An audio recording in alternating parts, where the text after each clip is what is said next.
It is time for the 2025 Kentucky Derby Handicapping Preview Show from Daily Racing Form. I'm Gino Bacola alongside Alexa Zepp, and I'm very excited because over the next couple hours, we are going to get all of you ready for the 2025 Kentucky Derby. Alexa, we have, I think, 4 guests that are going to join us over the next couple hours to help us get through different sections of horses of the race. We're going to really get you a deep dive into the Kentucky Derby. We'll be able to talk with some of our guests, see how they're going to bet the Derby. We'll get their top picks. And then at the end, we can also talk a little bit about Kentucky Oaks Friday, a quick preview of that. So we have a lot of ground to cover here. Are you excited? You got that bounce in your step that everybody in racing has on Kentucky Oaks and Kentucky Derby week?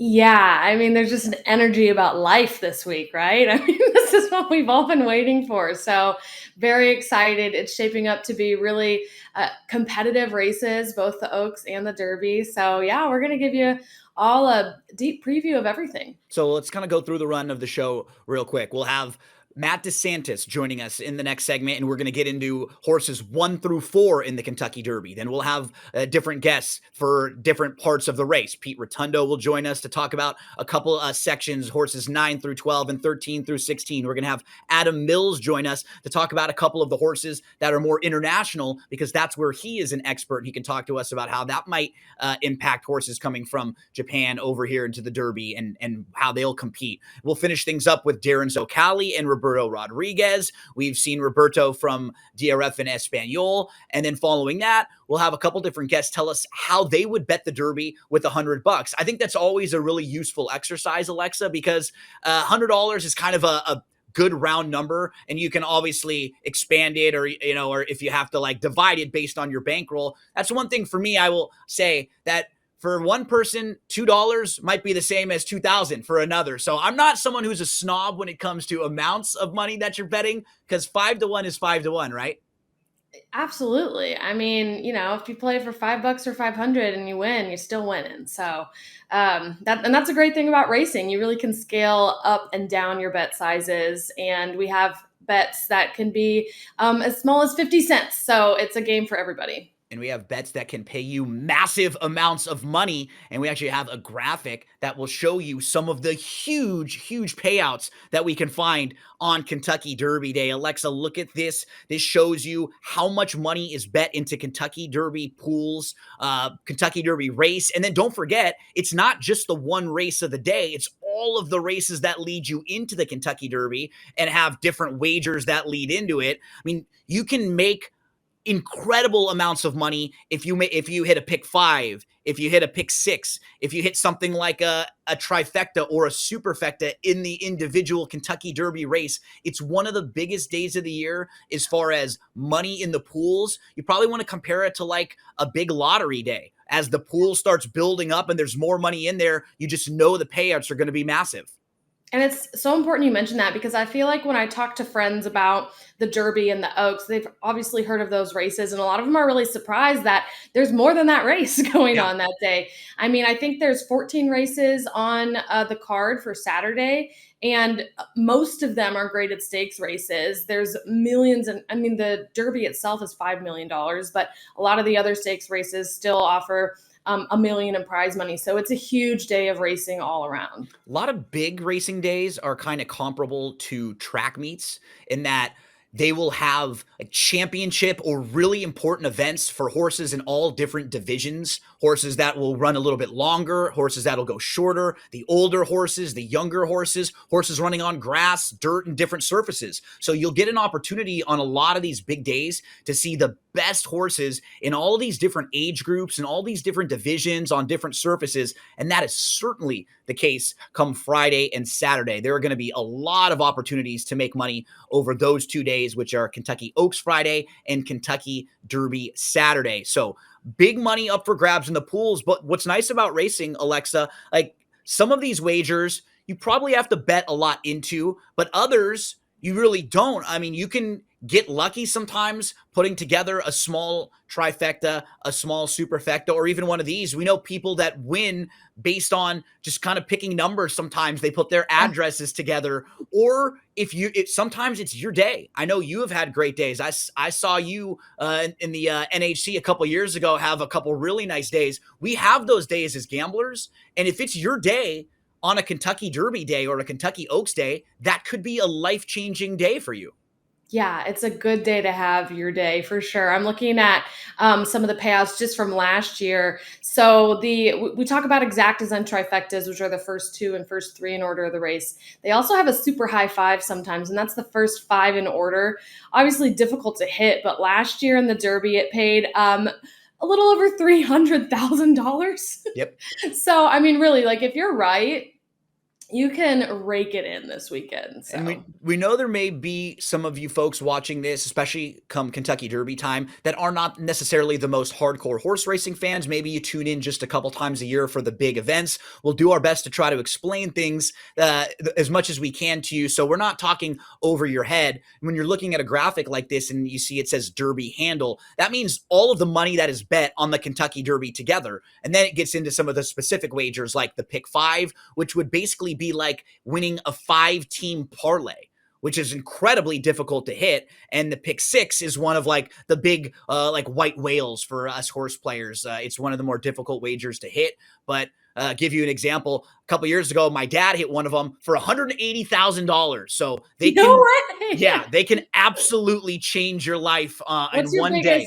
What's your biggest pick ticket hit? Do you know? For me, I've had a $30,000 day, which was my biggest one to go. So I had a $56,000 pick five one. You can really change things in one day in horse racing, and not for that much money. I mean, sometimes cost you $100, maybe $150 to hit something just like that. So that's how we're gonna make some money betting on the Derby and some of the races leading into the Derby. But now we want to get you some specifics as to the Derby this year and some of the horses running in the Kentucky Derby this year. Alexa, here is a look at the possible odds for the field. This is the morning line odds that our colleague David Aragona has set. He does a fantastic job. I know I'm biased. He's the absolute best when it comes to making the morning line odds. He cares about it. He's obviously, you can just see it's something that he really takes some time, and he pays attention and knows all of these horses, not only the horses from New York, but all around the country. So this is what he has set as the morning line odds. Remember, in horse racing, you'll see odds set with a number -1. So that would be like for journalism, for example, you would see something like 3-1. That would be the equivalent of +300 that a lot of you sports bettors might see more frequently when you're betting, sports, when you're betting teams, when you're betting future wagers or individual props. What's something that you notice, or what are some of your thoughts just kind of looking at the field and the entire body in the morning line odds? I mean, odds-wise, the Derby is always like a gold mine, right? Because it's so competitive. There's so many horses. They make a special starting gate just for the Derby so that they can have 20 horses in the race. So it's just exceptionally competitive. So you have really good proven horses going off at 15 or 20 to 1 or plus, what is that, 2,000? 21? Is that right? Plus 2,000. So that's why it pays so much, because it's so competitive. So it's really exciting to see. You can get some really good overlays on horses that are really, really talented. Yeah, and it, again, doesn't cost a whole lot of money. You can get involved for as little as $1 if you want. If you want to just have some action, if you want to have some fun while you're watching the big races, you can do that. Or if you want to get a little bit deeper into the weeds, that's why we're here. We're going to try to lead you in the right direction, and we will start things out in our next segment. We're going to go through horses 1 through 4. So we'll start out with Citizen Bull. He was the 2-year-old champion from last year. We'll give you some individual thoughts on each of those horses, and then we'll move through the body of the field. Our first guest that joins us to kick things off is going to be Matt DeSantis from NYRA Bets. He's going to help us out talking about numbers 1 through 4. So don't go anywhere. Sit back and enjoy. We have about 2 hours of Kentucky Derby analysis ready for you, and we're going to get you all set. So if you're betting the race, if you're at a Derby party, you're going to be the expert there this year for the 2025 Derby.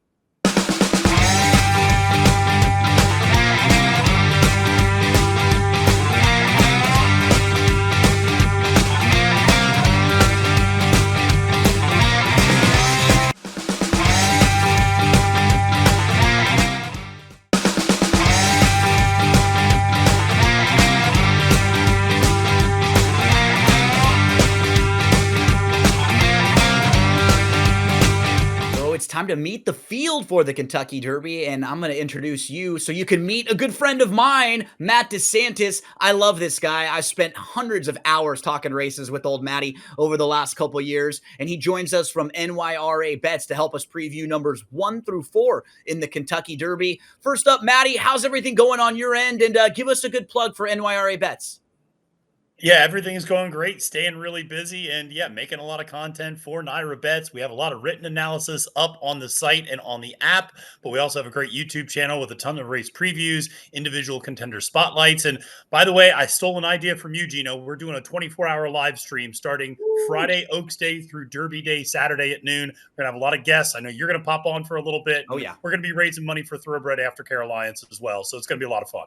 Fantastic and a great cause. So we'll be jumping on and helping Matt with that. But right now, we're going to help all of you find out more about numbers 1 through 4. And Matt, when they drew the field last week on Saturday night, and a lot of the speed horses ended up down on the inside, they might be impacting each other. And one of those speed horses is the 2-year-old champ from last year, Citizen Bull. Kind of comes into this race, though, off a disappointing effort. But when he's down on the inside and he's trained by Bob Baffert, who's won this thing, 6 times now, you know they're going to try to get out of the gate and be quick early, right?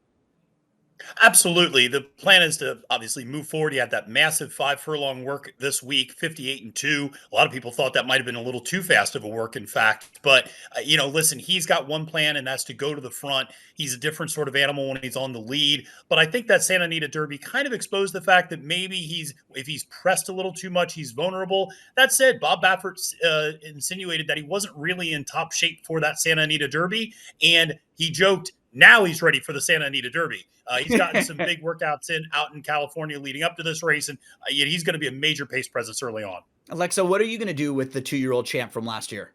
It's really interesting. Usually the 2-year-old champ, if they make it to the Derby, is going to be the favorite or one of the, second or third favorites in here. And you see that morning line at 20-1 or plus 2,000 odds. I mean, that's showing there's some, tibiness about him. And I understand it. I also agree. But then you look at what he's done and you look at those odds and I'm like, oof, if he does end up going off over 10-1, it is tempting to include him. Matt, the number 2, Neo Equus, was one of the last horses who qualified for the Kentucky Derby. And just on paper, he feels like he's going to be one of the longer shots in the field, likely be showing some early speed. I just don't know if he's going to be around late. What do you think about him?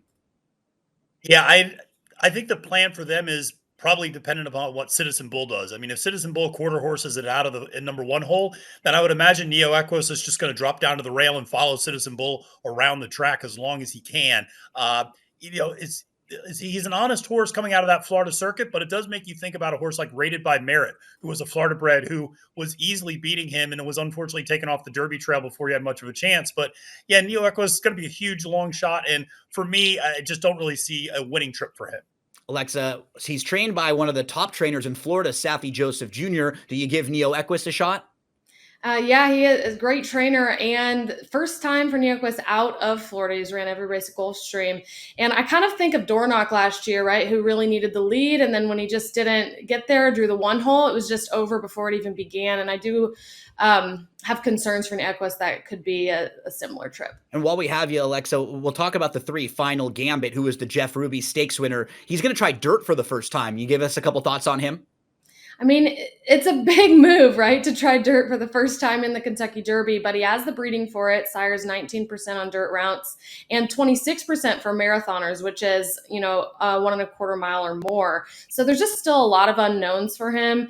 At 30-1, I don't think he's the craziest play underneath, but definitely a stretch in here. Matt, Final Gambit goes out for trainer Brad Cox, who would probably be one of the top 3 to 5 trainers in all of U.S. racing right now. And he had a lot of horses that we thought were going to make the field for the Derby. Even about a week and a half ago, he had a horse named Tapan Street, who would have been one of the major players. But now we look around and it's just Final Gambit. Do you think he has a chance first time on the dirt? He needs to trip out, obviously. And the good news for him is he's got a lot of speed around him and he doesn't have any speed. And so Yep. he's going to let that speed go up, go up front. He's going to drop down to the rail as well, hope to save a lot of ground from there and then make that one big run. But, listen, the last speed figure was a 90, which is a perfectly respectable speed figure, but it also is a little bit of a standout. His speed figures before that were all in the 60s. So it's a little bit of a question of, is that last race an anomaly and can he back it up? And Matt, you cover a lot of the racing in New York for Naira Bets. The horse who won one of the big races in New York, the Wood Memorial, was Rodriguez. That was the New York way to get qualified for the Kentucky Derby. He was super impressive that day. And I know you like a little bit the horse who ran behind him, but I think both the winner, Rodriguez of the Wood Memorial, and Grande, who was behind him, they both feel like major players in the Derby. And Rodriguez is trained by Bob Baffert. He has good early speed too. Talk to us a little bit about him. Listen, I think he's a horse that needs the lead. The two races where he's been up on the front end, he's won. His maiden race, and then obviously, like you said, in the Wood Memorial. The races where he's had to rate off the pace, he's not been quite as effective. Now, that said, I think I have fewer questions about him getting the distance than Citizen Bull perhaps getting the 1.25 miles. And so I do have him rated a little bit higher. It's just a matter of what that pace scenario looks like early on with Citizen Bull, Neo Equos, Rodriguez. And then you have some more speed to the outside. Obviously, horses like East Avenue, Owen Almighty, even American Promise, Admire Daytona. I mean, we're talking about a lot of horses who might want to be up on the lead. It's just, where does Rodriguez fit in that early mix? But I know Mike Smith is very, very high on this horse. Obviously, sired by Authentic, who was a Kentucky Derby winner. And pretty cool that both Authentic and Tiz the Law have offspring in this race already. Alexa, this is a horse who, based on connections, as Matt was pointing out, there's a lot of Derby experience and success with jockey and trainer and different parts of this runner. What do you think about Rodriguez? I mean, Rodriguez, I'm holding off on a little bit because I am concerned that he needs the lead, and I have a hard time playing any horse in the Derby who really needs their way to do well, because you typically don't get your way in the Kentucky Derby with so many runners. So a very talented horse, but I'm gonna hold off on that. Yeah, I kind of like him maybe the most of the speeds. I could see him either winning the battle of the speeds or maybe getting a good trip right in behind some of those horses down to the inside like Citizen Bull and Neo Equus. So we are going to take a quick break. When we return, we'll move along and we'll get to the next grouping of horses in the field. But this is not the last time you're going to see Matt. He's going to let us know how he would bet the Kentucky Derby on a $100 bankroll. So you'll see Matt back in just a little bit. He'll give us some of his thoughts on how he's going to bet the Derby. Don't go anywhere.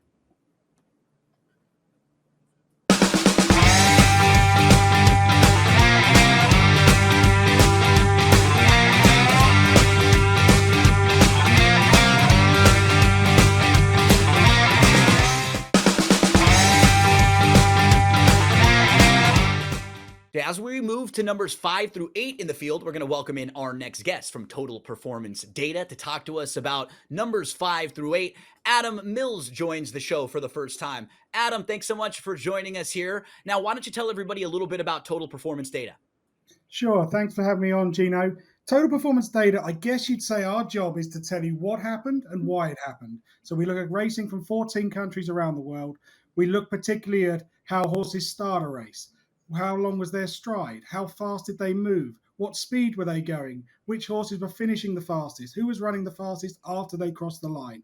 And the idea behind that, the analogy I would give is I wear glasses because my eyes don't work. And that's really what Total Performance Data is to do. You can watch a video replay of a race, but until you look at the data, you can't be sure with what you're watching. And that's really all that we do.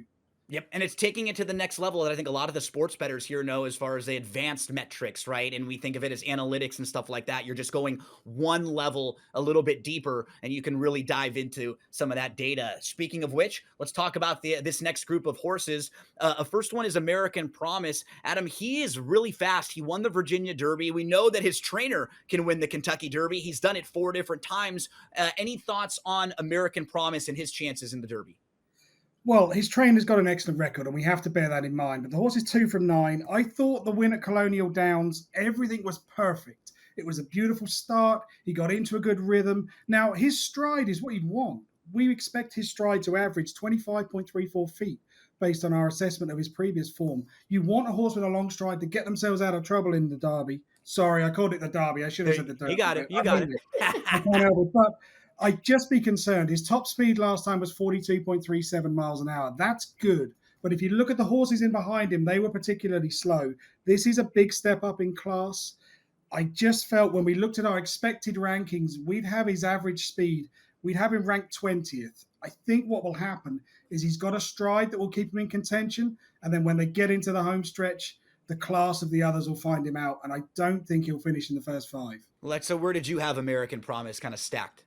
Yeah, I have to agree. You also have to look at the record specifically at Churchill, where he's ran over it 3 times and faded in that long stretch every time. So I'm also passing on American Promise. Adam, the drawn right next to each other are the 2 horses who come in that have actually run in Japan. We've seen the Japanese runners all over the world just get so much stronger in the last few years, so much more competitive. Maybe it's the year that we have a Japanese runner win the Kentucky Derby. What can you tell us about Admire Daytona? I think we have a graphic to support some things about Admire Daytona.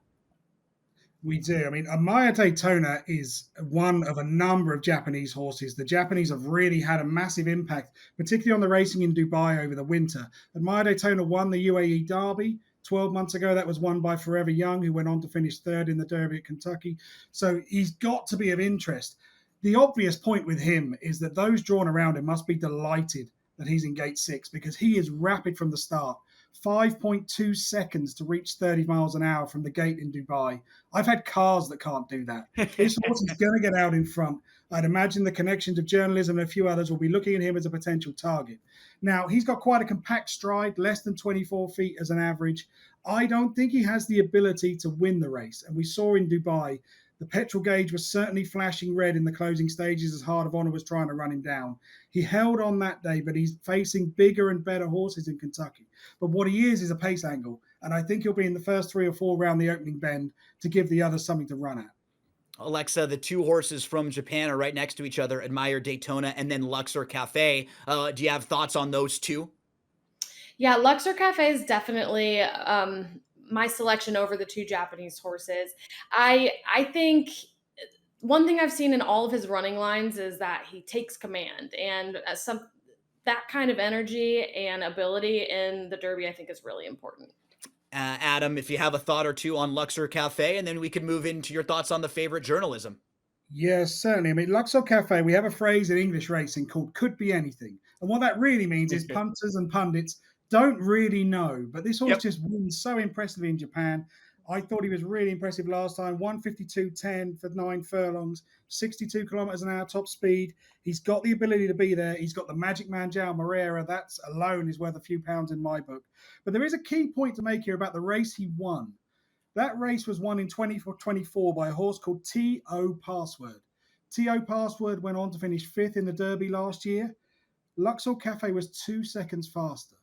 Now, it's a different year. The surface will be slightly different. You can't read too much into it. But that time alone would make him of interest. And then the horse to beat is Journalism. We only have a few seconds left, and we'll talk more about him throughout the show. But what do you like so much about him, Adam?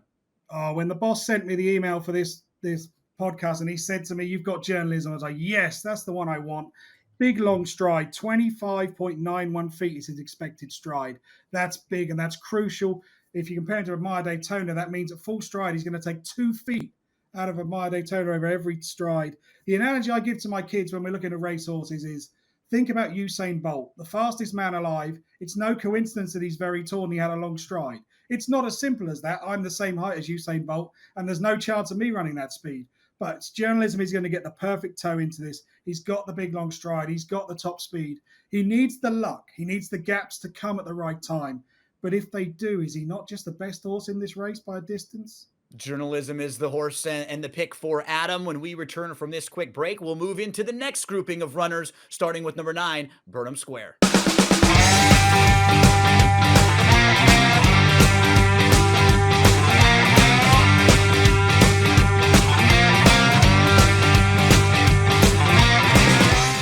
Moving to the next group of horses, and we're going to get to the number 9, but we welcome in our next guest. You've seen him on this show before, our good friend from First Bet from First Racing, Pete Rotundo. Pete, Exciting time for all of us. But I got to say, you, my friend, are now a star of screen as well. I saw you on Netflix, Race for the Crown. I'm sure you're getting lots of probably asks for interviews and all sorts of things after that, right?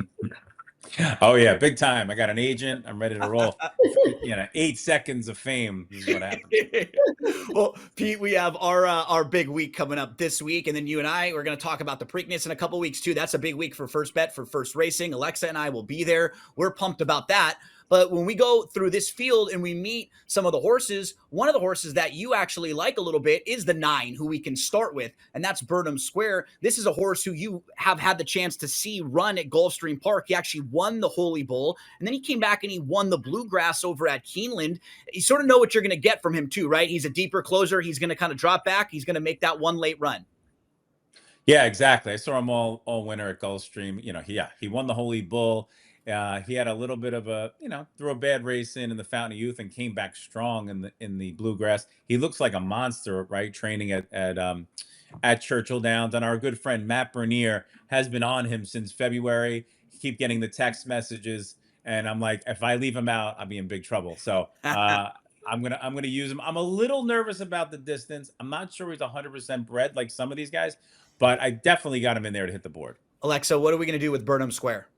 Yeah, I like Burnham Square as well. He beat Tapan Street, who then came back to win the Florida Derby and would be a really solid choice in here if he didn't suffer an injury and have to scratch out of the race. So I think that is an interesting thing to keep in mind. Also, he has Brian Hernandez aboard, and he won both the Oaks and the Derby last year riding for Kenny McPeek, and he rides for Kenny McPeek. So the fact that he chose to not ride for Kenny this race and get on Burnham Square, I think are all really positive signs. We just showed you Burnham Square winning the Bluegrass at Keeneland. The number 10, Pete, is Grande. Grande is the Wood Memorial runner-up, but is another horse that you probably saw run a couple times at Gulfstream Park. He won his first 2 starts before stepping up into a stakes race, and he goes out for top connections. Another one of your co-stars, right? Mike Rapoli, who is in Race for the Crown, owns Grande, and Grande goes out for trainer Todd Pletcher and John Velasquez. So we have a trainer who's won the Derby, a jockey who's won the Derby, and an owner who puts a lot of money into the sport.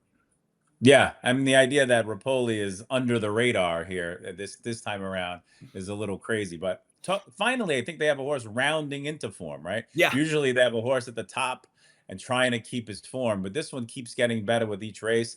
You're going to get the price on him. He had that wide trip, as we're seeing right now in the Wood. I could see him stepping forward. He's bred for the distance. The price will be right. Good connections. I'm using him. Maybe he's not in my top 4, but I'm going to use him underneath in tries and the exotics. Alexa, talk to us a little bit about Grande. Yeah, I think Grande is a really strong pick in here.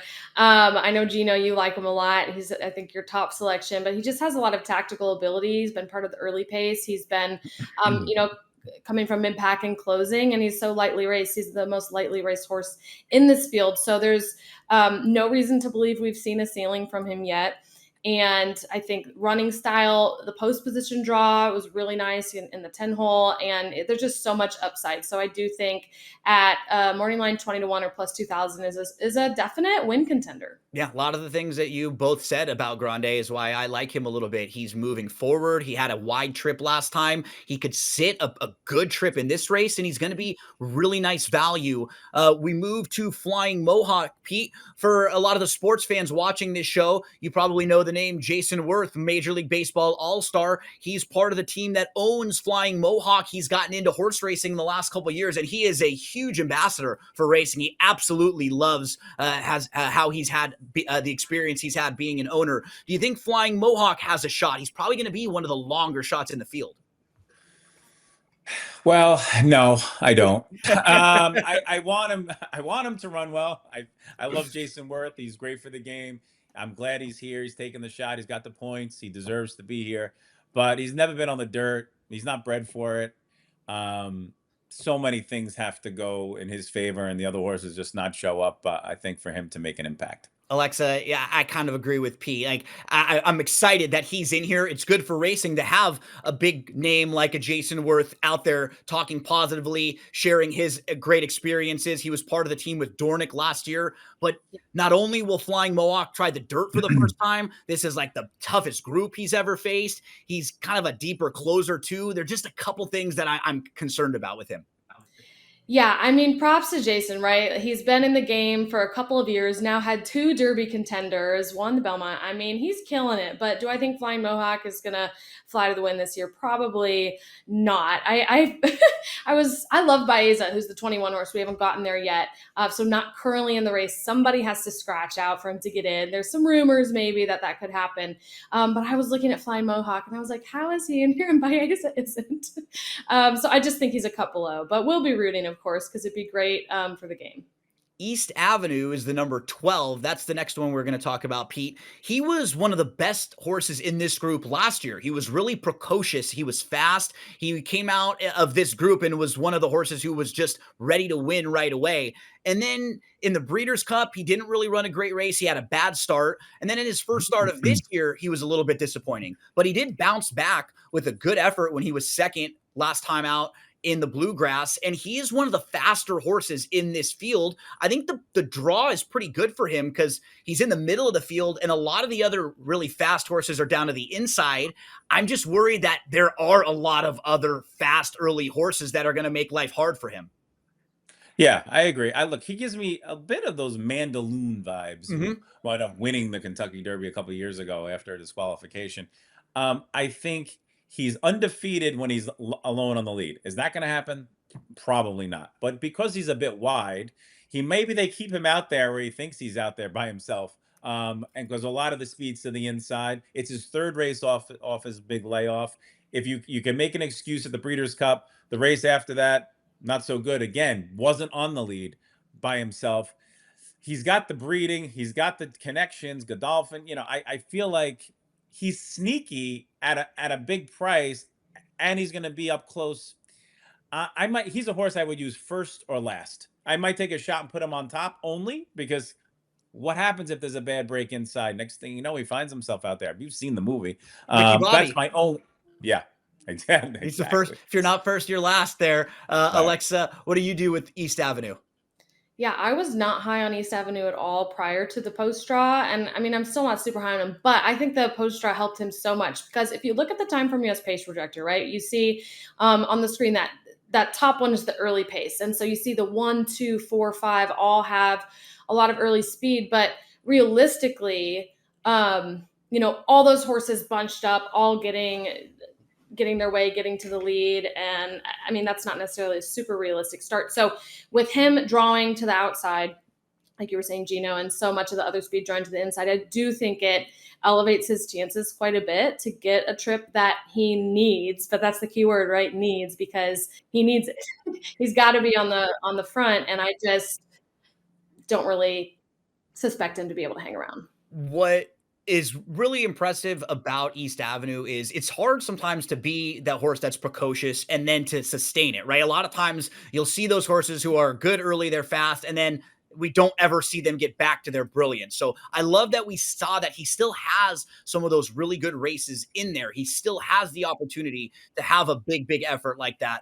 But I am worried about a lot of the other speed drawn down to his inside. We want to let all of you know who are watching this right now, we have a free Kentucky Derby wagering guide that we're offering you. If you scan the QR code on the screen right now on your phone, it'll take you right to that daily racing form free wagering guide for the Kentucky Derby. It'll give you a bunch more information on bets for the Derby and how to help make some money on Saturday. We're going to take a quick break, but don't go anywhere. When we return, we'll get to Publisher. He's next. He's a maiden. He's never won a race before. Can he win the Kentucky Derby? We'll tell you when we return from this quick break.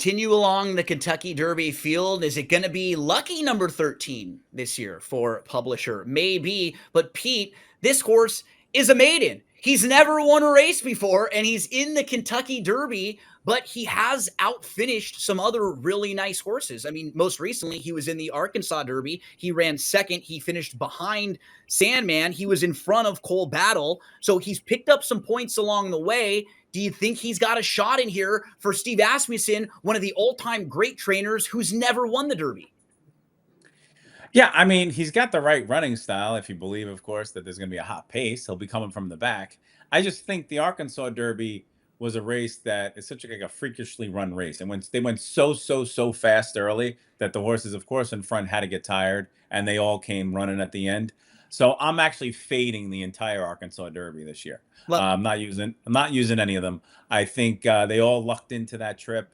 While in theory it could happen again, I think now you have the California horses likely by if Baeza makes it in as well, between journalism and the New York horses. I just don't think they're as good, in my opinion, at this point. So I'm fading Publisher for sure. we're coming out of a time like March Madness. A lot of people think about college basketball. So what Pete's doing here, he's kind of like fading one of the conferences, right? Just saying like that conference isn't quite as strong when they step up and have to face some of the others. We see that happen quite often, and Pete's going to do it with the Arkansas Derby and some of the horses coming out of that race. What do you think, Alexa, about Publisher the maiden? Yeah, I mean, playing a maiden in the Derby is a bold move, right? So there's that. But also, I kind of agree with Pete where he's gotten the perfect setup for his running style in his last two starts, both in Arkansas Derby and the Rebel. He had fast paces to run at and still couldn't quite run them down. So I think that's a big negative. I think you could play him underneath for a big price if you'd like, but I'm going to leave him out. I think we've had 3 maidens win the Kentucky Derby, but we have to go back a long ways. I'm looking at 1884, 1919, and 1933. So nothing recent for horses who have never won going into the Kentucky Derby. Pete, up next, it's Tiztastic. He won the Louisiana Derby over at the fairgrounds this year, and he's another one for trainer Steve Asmussen right next door. What was impressive about him, he looked good when he ran in the longest distance race of his career. So distance probably isn't going to be a problem for him. It's just more of like, how good is he really? Yeah, no, I'm going to use him underneath for sure. I mean, he's in shape. He only has one bad race. You just throw out the Arkansas race and the Rebel, where he was from the outside post. He never fired. I think he's rounding into good form. He's by Tiz the Law, of course. I'm no problem with the distance, to your point. He's got a couple of races at Churchill already, so he's been here, and he's sort of been in training since July, right? So he's got a lot of bottom. I feel like the distance and his foundation is there. I think he's definitely a must use, and you're going to get a very good price on the Louisiana Derby winner. And Alexa, he has one of my personal favorite jockeys and maybe the strongest finisher of all of the jockeys out there in Joel Rosario. So this horse is a closer with a very good closing jockey aboard. What do you think about Tiztastic? I mean, he's the top earner in this field. He's won over $1.5 million already. So, I mean, you can't really throw shade at him. He's very, very talented. I really struggled on whether or not to include him in my top 4. I ended up leaving him out, but absolutely can see playing him at the long odds. I know morning line, they have him at 20-1 or plus 2,000. I would want at least 12-1 on him. Pete, the next one is Render Judgment. He's the number 15. He was one of the last horses to qualify for the Kentucky Derby. And in doing so, he's picked up points just like in small finishes in a lot of races. Like he's only won one time in his career debut and since in his second start, and since then hasn't really been close in other races. But he does go out for the trainer of last year's Kentucky Derby winner and the trainer that won last year's Kentucky Oaks. Do you think Render Judgment has a shot at all in here? Listen, Toby Keith, the late great Toby Keith, who used to be a Breeders' Cup ambassador back in the day, one of the nicest guys, used to show up all the time for us when I was at Breeders' Cup. He obviously passed away. His dream was to get to the Derby. I feel like this is a nod to get him his horse to run, which is a nice story. I just don't think he's ready for this. Maybe down the road. I mean, I could see that, he's got some nice races in there. The numbers keep improving, but it's just a little too difficult for this trip. Alexa, he probably is going to be one of the longer shots in the field. What do you think about Render Judgment? Yeah, I can't play him in here. I mean, he's never even hit the board in a graded stakes race. So, and I know I mentioned this earlier, but jockey Brian Hernandez, who rides for Kenny McPeak, and if you have watched the Netflix special that Pete stars in, if you haven't, go do it. It's called Race for the Crown. It's really great.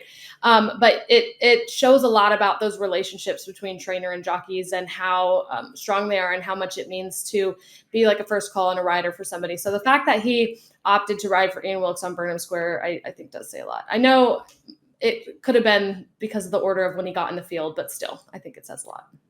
And then Pete, for the next one, it's Cole Battle. He's the number 16. He's going to go out for a trainer who I think is up over 70 now. It's like a small barn. And that's what's really cool about a race like the Kentucky Derby. You have horses that come from the biggest barns and the biggest operations. And then you have horses like this, like Cole Battle, who come from small barns. We're going to talk about a horse like Chunk of Gold in a little bit, where a good horse can come from anywhere and from anyone around the world. Cole Battle is one of those horses who every time we sort of think he's in too tough, he kind of passes another test. But you were saying you're a little bit cold on the horses coming out of the Arkansas Derby. Would that expand to him as well? Yeah, so I mean, Cole Battle, what happened quickly, he won the Smarty Jones back in January, and I love the way he looked. I wasn't really paying much attention, but long story short, I bet him in the future bet, and I bet him in every future bet from there on. So I have him at 52 to 1, I got him at 48 to 1. I love the story behind him. He tries hard. Forget about breeding. He's got none of that. I mean, you can't look at any of that. His jockey is the king of Louisiana Downs, right? Juan Vargas. I'd love to see it. I think he'll try hard. He's just not going to get there. Pete, before we move to Alexa, give us your top picks for the race real quick. Who did you have stacked up for the Derby on top? So again, I hate to bet the favorites, never have, but this time around, we're going with Journalism on top. I'm using Luxor Cafe, the Japanese horse, in second. We don't know what we're going to get there, but he's training brilliantly and he looks like a monster. Number 18, Sovereignty. I think didn't need to win last time. He's now it's his third race off his freshening. And number 9, Burnham Square. So 8, 7, 18, 9. That's Pete from First Racing. Alexa, I can't pull off a jacket like this, but I think you can. These are the J Coffee jackets, and if you scan that QR code, you can get all the information needed there. I'm not rocking the denim quite as good as you are, Alexa. They're very cool. She uses vintage racing scarves that she sews into them. Still time for Mother's Day. Check that out. Scan the QR code, and don't go anywhere. We still have to finish up the Derby field next.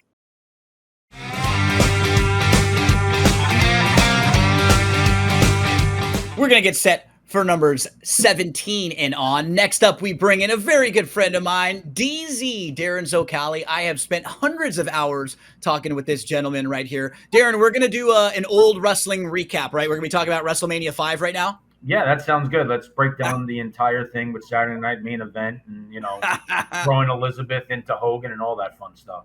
So Darren and I are good friends. We love to talk old wrestling, but one thing we love to talk about is horse racing. And Darren, you are a very sharp handicapper. You work for Twin Spires. This is a huge week for Twin Spires being like the partner and the betting site of the Kentucky Derby in Churchill Downs. Give us a little bit of a plug. Tell us anything that you want to about Twin Spires, what you do in Churchill. Yeah, so this week we have what I think is the best promo in the industry. Every single race, every day at Churchill Downs Derby Week is eligible for up to a $10 money back. So if you go to our promotions page, you opt into that. Your horse runs second or third, you make a win bet up to $10. You're going to get your money back, and it comes back within about 10, 15 minutes after the race goes official, so you don't have to wait for it. You get your money back, and you can kind of churn it and recycle it back into the next race. And then the other big headline for us is the inaugural Kentucky Derby Betting Challenge, which we've had a build on this for months and months, and we're up to the last 2 qualifiers. There's an $800 qualifier on Thursday for Thurby, $1,000 Oaks Day qualifier, and then the big one with a $250,000 cash prize pool on Saturday, plus BCBC seats, NHC seats, and 2026 KDBC seats, plus 2026 Kentucky Derby tickets as well. So that big contest comes up on Saturday. So the action's been hot and heavy, gearing up for that. And just excited to get to the weekend and see how it goes. Darren, let's talk a little bit about number 17, Sandman. I know he's a horse that you like a little. We have a replay of his big win in the Arkansas Derby where he comes from way back, strikes the front, but then has to sustain that rally, and we're likely going to see this horse doing his best running late, right? Yeah, for sure. And I'll definitely admit that he certainly got the setup of all setups that day. And if he didn't win the Arkansas Derby with that insane early pace, it would be hard for me to ever look to him actually winning at this level. But he did what he was supposed to do. There are some concerns with some of the antics. I mean, in the Southwest Stakes, he essentially stood on his head coming out of the starting gate, which cost him probably the win that day. And his recovery in that race was remarkable. In the Kentucky Derby, in the Arkansas Derby, once he made the lead, he started to kind of goof around. I think he hit the lead so early in that race that he was looking around for the competition because the horses went so fast early and came back to him. So I do have some cause for concern in the Derby where, do those antics show up? I talked to Mark Cassey at the trainers' dinner on Tuesday night, and he is extremely confident in this horse. He thinks he's just a very intellectual individual who, once his job is done, he kind of looks for something else to do, and he's pretty confident that come Derby day, he's going to have plenty to focus on. So, but Sandman for me is a developing horse. He's got the right running style for the way the race at least appears that it's going to go on paper. He just needs to work out a trip, which is the same thing we could say for nearly every closer in the field. Alexa, while I have you, give us a thought or two on Sovereignty right next door to the number 18. Yeah, Sovereignty is very talented. He's definitely a major player in here. From a value standpoint, I've chosen to fade him after what I consider a little bit of a step back in the Florida Derby and use some other longer price contenders. And I faded him last out in the Florida Derby. He was the favorite, lost, got second to Tapan Street, who would have been popular in here, but unfortunately had that injury and took him out of the game. I like him more than a little bit. I'll go on record, and I think he's the best horse in the race. There we go. Yeah, I thought his Fountain of Youth, whenever a Bill Mott horse comes off a layoff and runs that well off of the bench in such a high caliber field, I take notice. Yeah, I think we got to the point with these horses where they're just not allowed to lose anymore. And it's a common thing whenever a horse runs second, it's like, oh, he got beat, he took a step back. And maybe he wasn't as brilliant in the Florida Derby as he was in the Fountain of Youth. But I think we hold losses against horses far too much and weigh it far too heavily. And I think you're going to see it in the odds because I think I am 95% certain that Sandman is going to be the second choice and Sovereignty is going to offer substantial more value. And keep in mind, he has a win over Churchill Downs. And in that race, he decimated both the Louisiana Derby and Arkansas Derby winners. Darren, not only are you a very good handicapper and a very good-looking fellow, but you're also a horse owner, and one of the groups that you own with is trained by Ethan West, the trainer of Chunk of Gold. Yeah, I roasted him at the dinner where we were up there, and I said, I've been buying $2,500 horses with you for 5 years. What the hell am I doing standing up here interviewing? Why am I not sitting down there with you guys with a horse? But, Ethan is an incredible horseman. He's honest. He's forthcoming. He always gives you information that exactly how your horse is doing. He's not afraid to tell you whether it's good news or bad news. And the thing about I love him is he rides these horses. He works them, not just gallops them. Like in our workouts with our horses, he literally works the horse and then gets off them and lets us know like how the horse is doing and gives us his recommendations. I don't think there's any pre-Derby jitters for Ethan West. Nothing like that's going to get this horse beat. It's just a question of, is he good enough? Number 20 is Owen Almighty, and he feels like one of the longer shots in the field, some outside speed. We're going to take a quick break. When we return, we'll talk a little bit about Baeza, number 21, and then we'll get into Bet in the Derby, Bet in the Oaks. Darren Zocali, follow him at the track 7. Twin Spires is all we need to know for betting the Derby this week. Don't go anywhere, folks.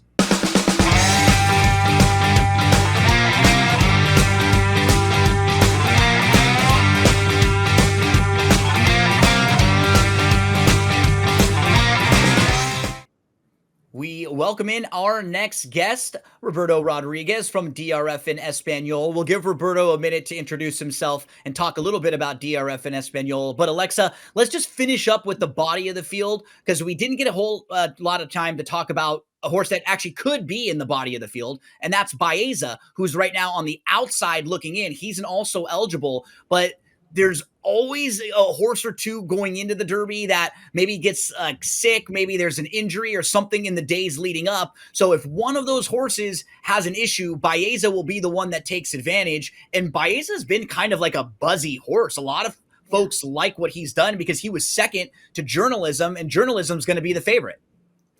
Yeah, I think it's a bit of a tough go of things for Baez to get stuck on the A list. Normally he'd be in, except the Santa Anita Derby only had 5 horses in it, so the points awarded were reduced, so he had to get first and got second instead, so didn't have quite enough. But there's some rumors. We haven't heard anything official. We've heard potential scratches from Owen Almighty, which is the 20 horse, and a couple of others. So I know his connections are just hoping and praying right now that somebody drops out so he can get in. But really interesting horse. I think another reason why he's kind of buzzy is who he's out of. So his dam is Puka, and Puka gave birth to the 2023 Kentucky Derby winner, Mage, and then she also gave birth to the 2024 Kentucky Derby contender, and then the Belmont Stakes winner, which is the third leg of the Triple Crown, Dornoch, who's owned by MLB star Jason Worth. So it's really exciting to see a spectacular mare emerge, and a really young mare. I think she's only had 4 foals, maybe 5. So it'd be really cool to see another one of hers be in a Derby in another consecutive year. And I can't even imagine the prices of her future foals after that. Okay, well, we're bringing Roberto Rodriguez now from DRF in Espanol. And I got to say, Roberto, you raised the bar for yourself pretty high, my friend, when we came on here last time, because you gave us a nice winner, and we're going to look to you again to try to help us out in the Kentucky Derby. Before you give us your picks, though, tell us, for all the folks out there who might want to listen to some great racing coverage and content in Spanish, what kind of stuff do you have for us, and the opportunity of listening and getting horse racing analysis and coverage with DRF in Espanol? Thanks, Gino. Thank you. And Alexa, by the way, remember that Puka is by Big Brown, who also won the Kentucky Derby. Yep, all those connections, right? Yeah, it is very interesting, this mare. DRF in Espanol, we have, plenty content for the Kentucky Derby, obviously. We have already on YouTube available the 1-to-1 horse. We went one of each horses, talk about their pros, their cons. We have the Kentucky Derby and Kentucky O's analysis available, and the workout report. We choose the top 6 horses that we thought that they were better. So those 3 shows that are available, and also DRFandespanol.com offering, daily content regarding the Kentucky Derby. We are very excited. I mean, this month we just broke the record of the most visit. So it's continued to grow. So we are very, very, very happy with that. So yeah, it's incredible. And it gives people out there the chance to hear coverage of the races in their native language and in something that they can understand a little bit better. So Roberto, let's talk now about the Derby field as we have the field set up. Who are some of the horses that you've liked as we followed along, and how are you going to stack them with your top picks for the Derby? Well, there is a few horses here that you can play with it. Like, for example, Final Gambit. I know this is a 20-to-1, 30-to-1 horse. Yep. The question mark is he just won in Turfway Park. But remember, Rich Strike finished third on that specific race and then won the Kentucky Derby. And also, unfortunately, because what happened with Tappan Street, now Brad Cox is going to be more focused on that horse. He's the only horse by Brad Cox, which is 2 months ago, you will say Brad Cox is going to have at least 4 or 5 horses in the Derby. Yeah. Now it's only one, and it's a long shot. So that is the kind of horse that I'm going to be looking for the Sactas and Trifecta. My horse is definitely going to be Sovereignty. But you also have to recognize that Journalism is the best horse of the crop. That doesn't mean it doesn't, the older horses doesn't have any chances, but you have to respect that horse. Yep. And actually, the way that he's been working in the mornings, you can see it is different. He carries himself a little different, right? He tells you, hey, I'm the leader of this crop, and it's going to be hard to be. Yeah. Also, because having all the speed on the left, probably Rispoli is going to use 4 or 5 horses as a fullback. If you go to NFL or football, you can see Rispoli, it can be just right behind all of them and take a very nice first turn, which is very important in the Kentucky Derby. The first turn is when, a lot of races are decided. So, Berto, anyone else you want to mention? We've got Final Gambit as kind of your big price play. Journalism as no doubt the horse to beat that you're using. Who would you have underneath them? I'm gonna have the Sovereignty. Sovereignty. Right, Sovereignty, that's your top pick? Sovereignty as my top pick. Okay. That's my top pick. And the reason why is because it's a better value. Because if you look at journalism, like 3-1 or 5-2, I'm not gonna bet a horse in that low in a 19 horse field. You has to at least guarantee me 25 cents per horse, which is gonna make like what, 5-1 probably. That's the minimum that I'm gonna take. So that's why I went to Sovereignty, which is, I think, is not the same horse that journalism is, but he has the same chances. So It's gonna be a third of the cycle. 2 races at Gothring, that's not his track. I mean, Gothring is not a racetrack for a horse with this style. It's a more front running track, right? The horses who are fast, way better for them versus the closers. This horse shouldn't win the Fontana Youth, and it still won't. And remember, Manny Franco rode him the last time. Now it's go back to Junior, and I was asking Junior, "Hey, Junior, do you like the post? The post position?" Say, "No, I don't like it. I love it. It's perfect for him." So I think this is the horse that you're gonna get a better value and maybe equal chances that you can have with journalism. That's why I decided to went with the number 18. I'm gonna play journalism underneath. I'm gonna play the number 3 and also Publisher. This horse, I know he's a maiden, but he has a great spot and he got IRAT. So everybody's picks are on the screen right there. In the mix. I think he's gonna be in the mix. Roberto will go 18, 8, 3, 13. I'll hand the baton over to you. Alexa, talk us through your top picks. Yeah, I did land on journalism. I just think he's so talented. And like what Roberto was saying, is kind of the standout as the boss in the field. And I mean, those are herd animals, and herd dynamic really comes out to play in the Kentucky Derby. So I did land on him. I won't be playing him alone. I do think there's some better value ability to, when you're betting it. I know we're going to get into that later in the show on how we're actually going to bet the race. So to try to leverage him to get better value out of the race. But Sandman underneath, who I do think is going to be taking a lot of money because of Griffin Johnson. I know when you have 10 million followers and you're telling them to go bet your horse. I know our Matt earlier said he thought there must be a lot of DC comic fans out there, but I'm like, no, I think it's more of a Griffin thing. It's going to affect the price on there. So we might get lower odds than expected on him. But Luxor Cafe, that Japanese contingent, who looks really strong, has won last 4 races in a row, 2 of them by 5 lengths. And then I have Burnham Square on the screen. I really do like Baeza. Like, Baeza gets in the field, I would probably put him up in that spot. But Burnham Square is another good long shot. And Gino, I'll throw it to you because I like Grande as well. Yeah, Grande's a horse who I'm going to put on top based on value. I think he's going to be in that 15, 20 to 1 range. Journalism, we all have. And then Sovereignty, I think, is a real solid horse. I'll throw Rodriguez in the mix. All of you want to head to shop.drf.com because you can get all of the data that you need. You can see how some experts will bet on the races, clocker reports from the experts who are there watching them in the mornings. Shop.drf.com. Good luck, Roberto, in the Derby. Hope you have a big score. We'll talk to you again real soon. You guys. Don't go anywhere, folks.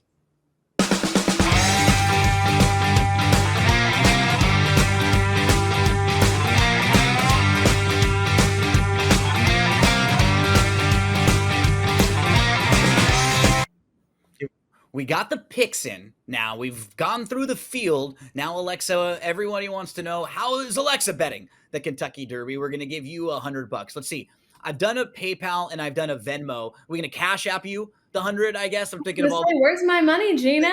different ways we can send it on over to you. So you've got $100 now. Here's the field for the Kentucky Derby. How do you think you want to play this thing where you can, take advantage of your opinion and make some money? Talk us through your bets. Yeah, so I went with the exotics with my $100 because I do like probably some of the lower odds horses. And for that reason, I wanted to leverage it. But you know what? The Derby, if you're correct, odds really aren't as big of a deal in the Derby because there's They're nobody. all going to be good payouts. They're all going to be good payouts. Everything's good payouts. It's just a race you want to be right in. So my main plays. I really like my trifecta, but we'll start with the exacta, which is the first two order of finish. And I have the 8 and 17, which is Journalism and Sandman on top. So And one then of those horses has to win, and then she can move to the second spot as long as 8 Yeah. or 17 wins, and it doesn't matter what happens with the other horse. Just one of those two finish first, and then you move to spot number 2.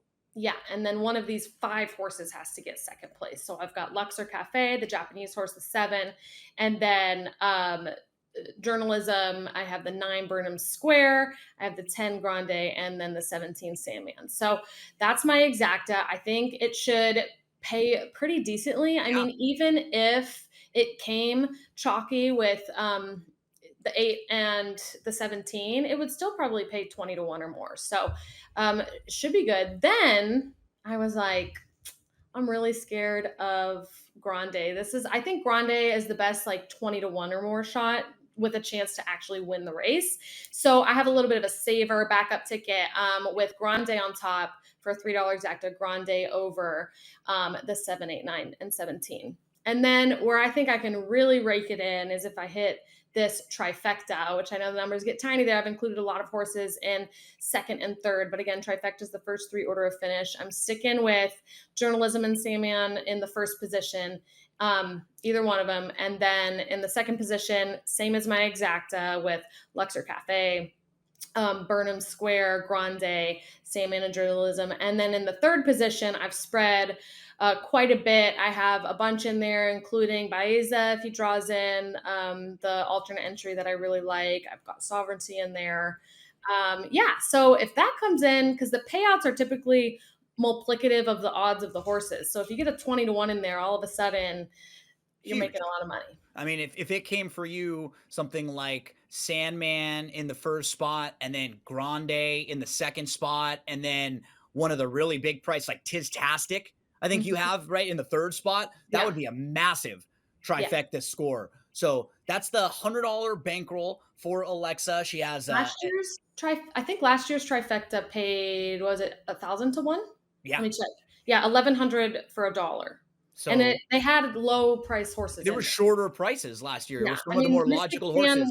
Mystic Dan was long and won, but Sierra Leone and Forever Young were 2 of the really logical horses who finished right behind them. So that's how Alexa is going to be betting her $100 on the Kentucky Derby. Let's take a look at how I'm going to put my $100 into the window. So I'm going to make a win wager on Grande. I just think because he's such a good price, I want to make sure that if Grande wins, I'm going to get something out of it. So for the $28 I put to win on him, it's because my other bet was 72. Normally, I'm like a $20 kind of better. Like 20 is usually one of the win wagers, like the amount of money I'll bet, especially when it's a horse like this. Like $20 to win on a horse that's 5 to 1, that's $100 right back. There's nothing wrong with that. So if you have Grande in the 20 to 1 range, and we've got $28 to win on him, I think he could offer us really nice value.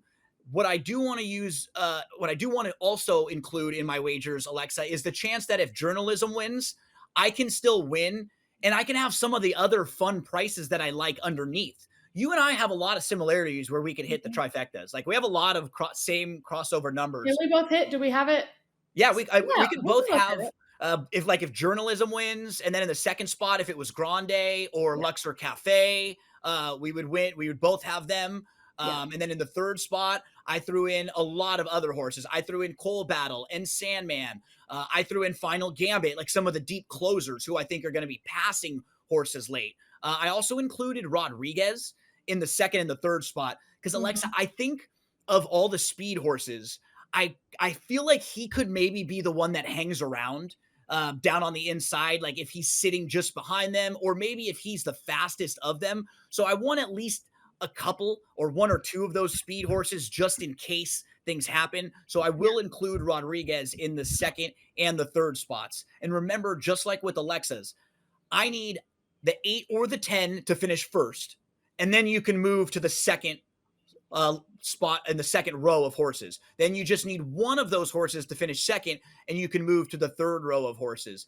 There's a chance this trifecta, if it were to come back with Grande winning, and then maybe in the second spot, Rodriguez or Luxor Cafe finishing second, and then in the third spot, if we got a horse like Final Gambit to get in the mix, or Cole Battle, I mean, that's not even being silly. That's where you're talking about $20,000-$30,000, Alexa, for a bet just like this for $70.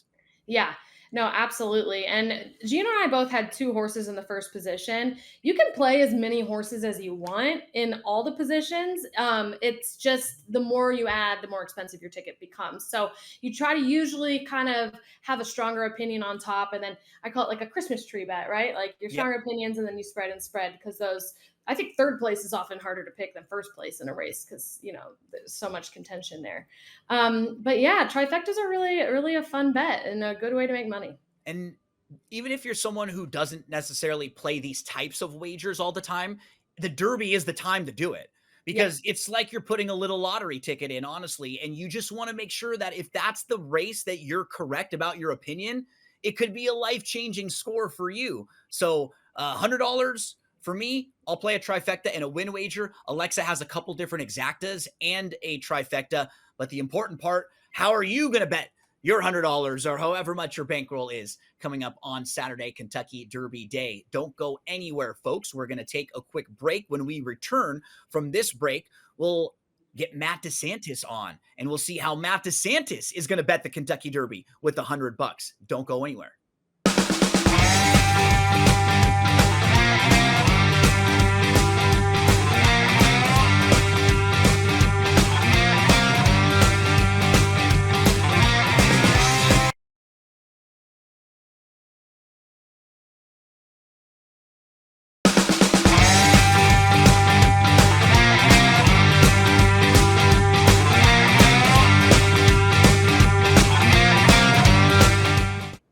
Okay, Matt, when we had you on before, we didn't really get a chance to get your top picks for the Derby. So let's get your top selections. How do you have them stacked? And then we'll get into wagers, how you're going to bet the Kentucky Derby. Who's the top pick this year? Hey, maybe they're going to accuse me of being a homer up here in New York, but I'm going to go with Grande, who was the runner-up in the Wood Memorial. This is a horse for trainer Todd Pletcher. It's interesting, Pletcher and owner Mike Rapoli have come in with the favorite, or the presumptive favorite, the last 2 years with Fierceness and Forte, but had nothing but heartache. Now they come in with a long shot in Grande, but this is a son of Curlin. Tons of pedigree to suggest he's going to like the 1.25 miles. I think he's super versatile. He showed that he can have a plan B coming from further off the pace last time out in the Wood. And I think he's just ascending at the right time. He can take another step forward in terms of those buyer speed figures. And I think he's right there. He's going to sit the trip behind some of that early pace and then make his move, maybe a little similar to the way Mystic Dan won this race last year. Okay, Matt, I'm Venmoing you $100 right now. So just check your phone. It's in there. We want to know, how are you going to bet the Kentucky Derby this year with that $100 that I just sent on over to you? Give us some of the ways you're going to play it. Absolutely. And listen, I'm going to, of course, put $50 to win on Grande as my top pick. But listen, I'm not foolish. Journalism is a monster of a horse, and your presumptive post-time favorite, although there's a lot of Metallica fans out there, apparently, when you look at the advanced wagering, because Enter Sandman is taking a lot of money. So listen, I'm playing Grande and journalism up top in my trifecta. So when we play out these vertical wagers, in the number 1 position, I have both Grande and journalism. Then in the second position, journalism, Grande obviously continued, but I add 2 other horses. Burnham Square, a horse that I really was impressed by when I was on site last week at Churchill Downs. He's been working so well, winner of the Bluegrass. And then, of course, Sovereignty, super classy horse who has long been pegged as a major Kentucky Derby player since he won the Street Sense at Churchill Downs last year. Then in my third position, I throw in a couple of other big prices. I agree with you that Rodriguez is the most likely of the speed horses to hold on for maybe a piece. And so he's kind of in that third position. And then you look at some horses like Tiztastic and Chunk of Gold and Cole Battle, all horses that I really like who should sit the right sort of trip, kind of sitting just off the pace in terms of Cole Battle and Chunk of Gold. Tiztastic, a little bit more of a deep closer, but certainly very talented. Then when you go with the Exacta, same sort of ticket structure, basically. Journalism Grande up top, including a few other prices underneath all the horses that I already mentioned. And then I got to give a shout out to my dad, because when I went to the track, he taught me how to play horses, and he got me playing $2 show bets when I was 10 years old.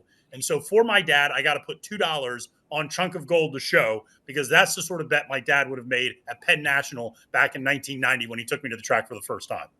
Matt, what's so great about that is I think we all have the stories with mom, dad, grandma, grandpa, someone who kind of took us to the track and who took us under their wing and started to teach us the races. And so you've got that sentimental wager there for Pops. But what I like about what you did is you've got a way where you could make a ton of money off that $100. Yeah. Like if that trifecta hit in the correct way, we were showing some of the payouts earlier for like pick fives and pick sixes and explaining that if you get the right connection on Kentucky Derby Day in the Derby race or in the races leading up to the Derby, it's one of the biggest days of the entire year in horse racing wagering. You could literally have a life changer. Like for example, let's say your trifecta came back with Grande, and then in the second spot, you had a horse like Burnham Square in the second spot. And then in the third spot, you had a horse like a Rodriguez or a Cole Battle or someone like that, Chunk of Gold.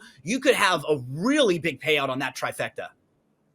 Yeah, absolutely. I think that's the key with layering these exactas, trifectas when you're doing these sort of vertical wagers, is taking a stab, taking a shot so that you have an opportunity for a huge payoff, but also keeping yourself a little protected. Like I said, I'm going to include journalism, and I'm going to include a horse like Sovereignty, who's going to probably be a little bit of a shorter price. My big stance is I'm against Sandman. I just think that horse needs to learn how to run in a straight line. And until I see him do that, I'm not going to bet him in the Kentucky Derby. But obviously that Arkansas Derby was very impressive. But, you know, it's one of those things where, let's say even journalism wins, but if you still have Burnham Square or Grande finish underneath, Chunk of Gold finish underneath, you're still going to get a really handsome payout. So even with a favorite winning, you can still get paid out really well in these exactas, trifectas on Derby Day. Matt, before we let you go, we have about 30 seconds or so. Give us a plug. Tell us where we can find some of your great work and anything you want to mention before the Derby. Yeah, absolutely. You can find all my content on Twitter at my handle at Failed to Menace, but you can also find all of my stuff up on Naira Bets at the Naira Bets app.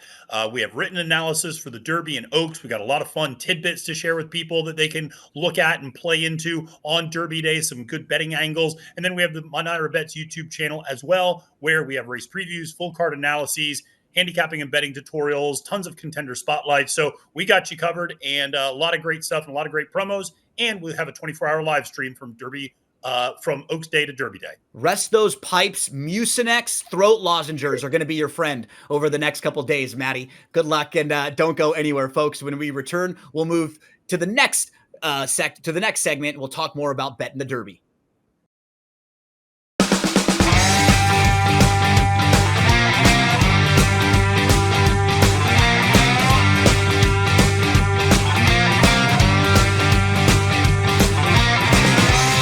Time to talk about the ladies now. We'll go back in time, really, because we were talking about the Derby before. But now it's time to talk about the Kentucky Oaks. This is on Friday, and this is the premier race for the 3-year-old fillies. Same sort of thing that happens in the Kentucky Derby, Alexa. They have to qualify for the Kentucky Oaks. They have to pick up some Kentucky Oaks points along the way, and they come from all different areas of the United States to line up in the starting gate. On Friday, we have a field of 14. We can pull up the field, and let's take a look at this group horse by horse, starting with the number 1 early on. This is a horse who comes off of a runner-up effort last time out.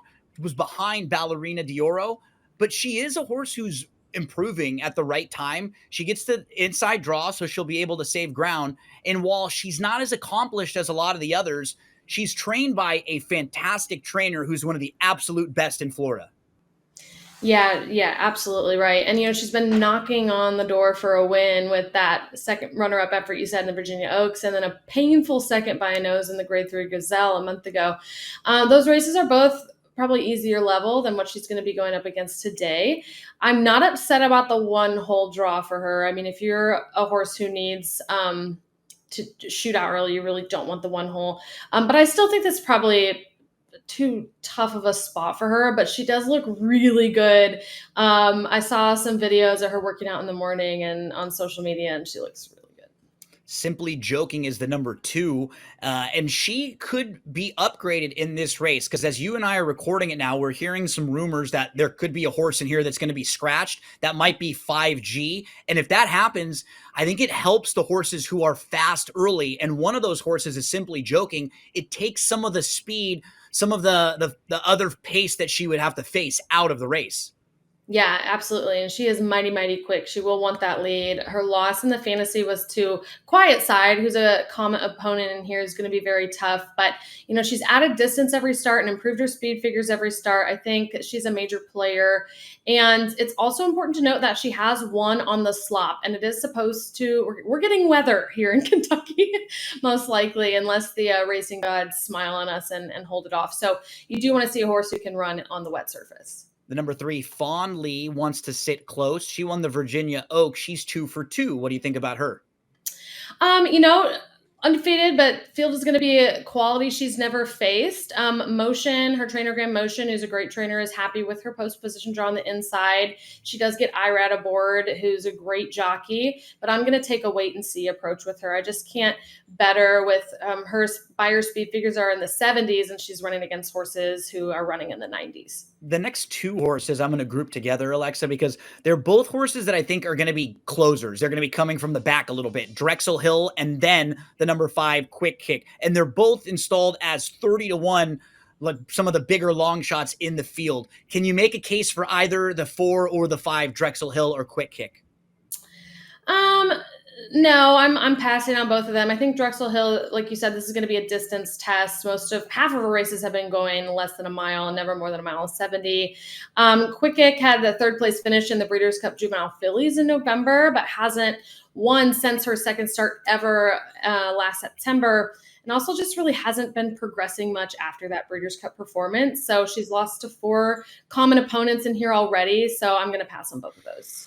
The number 6, Ballerina D'Oro, has a lot of little things I like, Alexa. Her running style, she's going to drop back and make one late run. I think the race could set up for her really well. I think having a bigger field is actually going to be better for her. She'll make the 3rd start of her form cycle. I like a lot of the little things that are going on for her, and she's 10-1 on the morning line. What do you think about the 6? I know you love her. I'm not against her by any means. I mean, I think there's upside. She does well at this distance. I think she'll need to step up and show us her best ever. I said more of an underneath play. The number 7, Lacara, is probably one of the faster horses in this field. In fact, her trainer, Mark Cassie, who also trains Sandman in the Kentucky Derby, he said that Lacara will be on the lead. He said if anybody else wants to kind of come in and try to get the lead, they're going to have to earn it because we are going to the front end. So we expect to see her towards the front in here. And she ran a really good race when she won the Ashland. Yeah, it's interesting he said that because while she's won on the lead, we've also seen her come from behind. In the Pocahontas, she closed from 11th place to 1st. So I like that they're sending her, but it also seems like she can handle different pace scenarios and whatever comes her way. So really talented filly, drew a lucky post position with post 7. It's not too far out. It's not too inside. We're going to get pinned on the rail. So one to not ignore. We don't have to talk about 5G because we did get a report from David Grenning just earlier this morning that 5G will be scratched from this race. So just coming through right now, the 8 5G will not be running in the Kentucky Oaks this weekend. Let's move to the 9 Tenma. She comes from out west. That's the Bob Baffert trained Tenma, but she hasn't been facing big fields. In fact, in her most recent race, she beat a field of 5, and then in her race 2 starts back, she only beat 2 other rivals, Alexa. So what do we do with her? Right. She's a 4 times graded stakes winner, but look at those races. What exactly does that mean?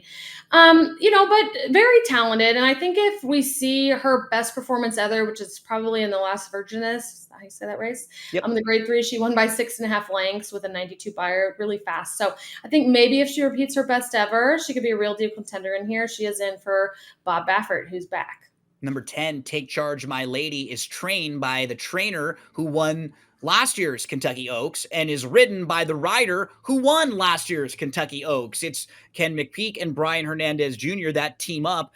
And I think she fits pretty well. But one of the concerns that we've heard about her recently, Alexa, is that in the mornings she's had some small issues along the way, what they call a quarter crack. But if she's running, I'm expecting that she's ready and she's going to be fine. If she's running on Friday, she could get a pretty good trip in here. What do you think about Take Charge, My Lady? Yeah, I mean, she's a contender in here. Her workouts have her really tuned up and ready.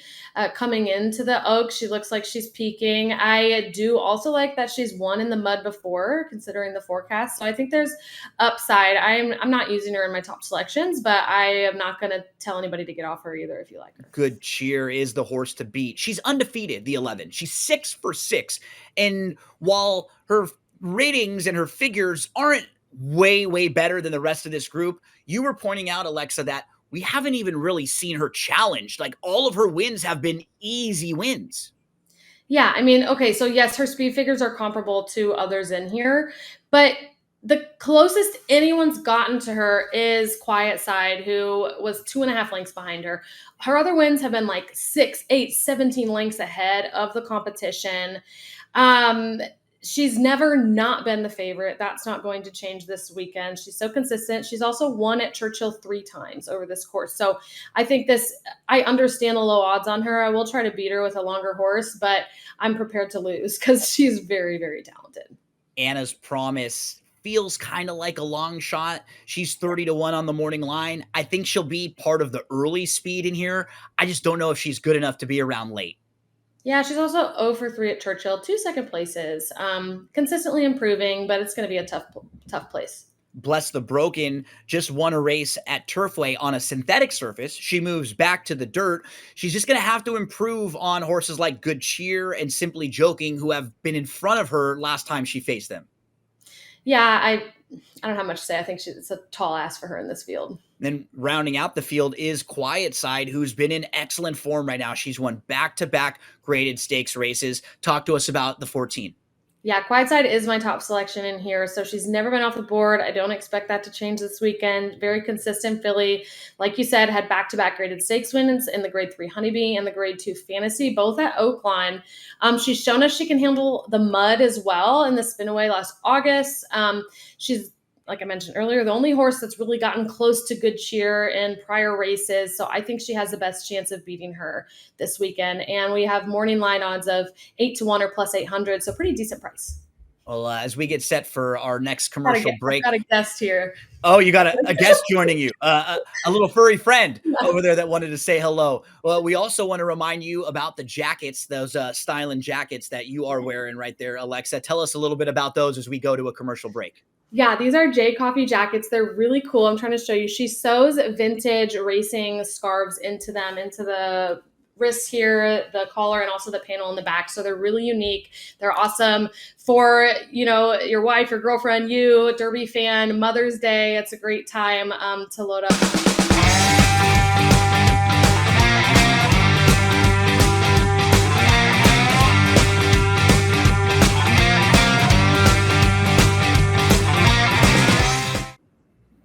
Okay, now handicapping races is really important. You want to do all the research, you want to get prepared. But Darren, equally as important is knowing how to structure your wagers. How are we going to take that information, all the research, and implement it and find a way to try to win some money? So we're going to give Darren $100. Send it over to you, Darren. Just check your PayPal. It should be there. You're good to go. And then we're going to see how Darren would bet the Kentucky Oaks using that $100. So let's take a look at the field for the Kentucky Oaks this year. Good Cheer, DZ, is installed as the morning line favorite, and she has done absolutely nothing wrong. But based on her ratings and speed figures, she doesn't really overwhelm the field. I completely respect everything that she's done, but she hasn't run so much faster than the rest of the group that she kind of feels like she should be so much shorter of a price than the rest. Yeah, and I've been a huge fan of hers. We actually owned a filly that ran in her debut against her at Horseshoe Indy, so I got first look at to see how talented she was. And then she just kind of kept going from there. She's never lost a race. She wins professionally. And she seems like a filly who just does what she has to do in these races, right? Like, she's not dismantling these fields, but she's not the fastest out of the gate. And like you said, her speed figures, maybe they're marginally better than the majority of the field, but like you said, for such a short price favorite, she doesn't stand out. And as much as I am a fan of hers, and as much as I think that she is a very imposing filly, from a handicapping standpoint, that looks like an opportunity to try to beat a short price favorite. And you're hoping it's going to be the same trainer, the same jockey, back-to-back years winning the Kentucky Oaks. You like the 10, Take Charge, my lady, a little bit. Talk to us about the 10. Yeah, I honestly, I was going to pick Quiet Side until she drew the 14 hole, and the way that the race shaped up. I think that's going to be a bit of an issue.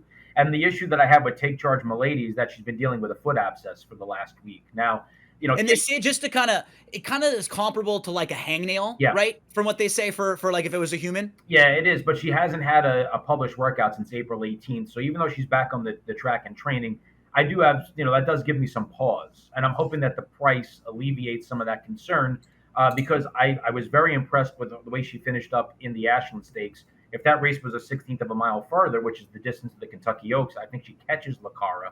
And obviously, Kenny McPeek knows how to get a filly right this time of year as well. She's developing nicely. Her sheep figures are moving in the right direction. Her buyer figures are moving in the right direction. The race, a couple of starts back, is a complete toss-out. Just draw a line through that because she was wiped out at the start. And if you do that, her form certainly looks much better. So if she's over the foot issue and it's not going to play a factor on Friday, I think she has a big shot at what probably is going to be a double-digit odds. Let's get Darren's bets up on the screen, and we can look at that fantastic avatar they've created for you too. That's great. I love that guy too. He looks just like you, DZ. So with the $100, you'll put 40 of it to win on Take Charge, my lady, but you'll also put her in the top spot in an exacta, hoping that you could really capitalize, because that's the key, right? You want to make sure that if she wins and you're right, you have a nice score here. Yeah, for sure. And by the way, I'm glad you used the avatar because I've never taken a picture that good in my life. Yeah.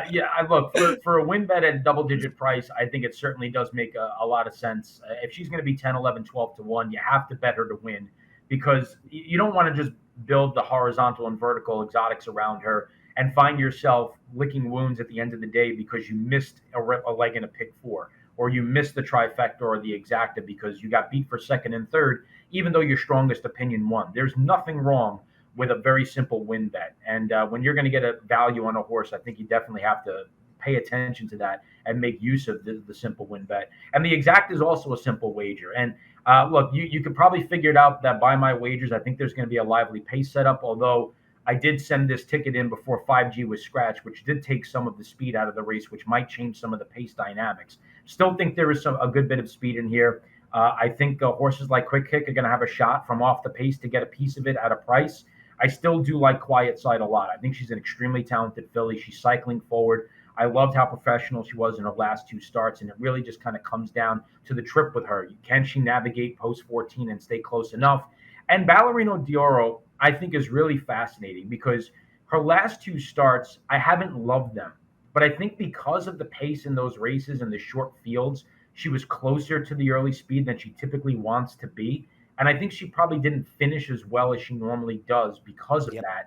And I think in the Kentucky Oaks, she's going to be relegated farther back in the field. And I think that's actually going to be favorable to her and get her to produce that big late closing kick. And you're going to get a filly who was an odds-on favorite in her prep for this at a much better price. So I'm going to definitely be inclined to use her as well. And that exacta key box, if you don't know what that means that the 10 horse Take Charge Milady can run first or second, and either of the 3 horses I have with her can either also run first or second.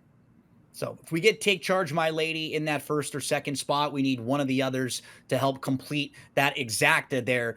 DZ, when we make these wagers, we're going to be making them over at Twin Spires. In our earlier segment, you told us about some of the wagering promotions. Yeah. There's all sorts of incredible tournaments. And wow, how crazy is it to see how big the wagering menu is nowadays compared to years back when it was very simple, right? Win, play, show, exacta. Now there are doubles from Friday to Saturday. There are different races from earlier on the card on Saturday. You can really find different races or different wagers to really key in on your opinion and hope that if your opinion is right, you can make a ton of money. Yeah, for sure. I mean, the good thing about Derby weekend is you'd only have to be right once, maybe twice, and you can get paid if you put it together correctly. There's pick 4s and pick 5s all over the place. And there's value to be found in just about every single race. The Saturday card is unbelievable. There's going to be some monster payouts on that day as well. And the Friday card is excellent as well. But yes, to that point, it takes a lot of time to handicap now, because it's not just doubles, pick threes, and win exacta try. You've got to plan 5 races in a row and figure out your tickets. And it takes a lot of time, Gino. Darren, it's been such a blast being friends with you through the years and seeing all the different places in racing that you've worked. And I am a lucky man to be sitting in the middle of Darren and Alexa. And I hope one day I'm talking to the both of you as owners of a horse that's going to be running in the Kentucky Derby, because both of you have gotten involved with ownership there. And DZ, again, can't thank you enough for the time. We're going to be checking out Twin Spires. It's so great to see some of those Twin Spires ads up on the Daily Racing Form website. That was something people thought maybe never was going to happen. Hell, but frozen over. Right? We're all friends now, and worlds collide. So best of luck to you, Darren, all weekend long. Thanks so much for your time hanging out with us. And folks, don't go anywhere. Still plenty more to talk Oaks and Derby. Stay tuned.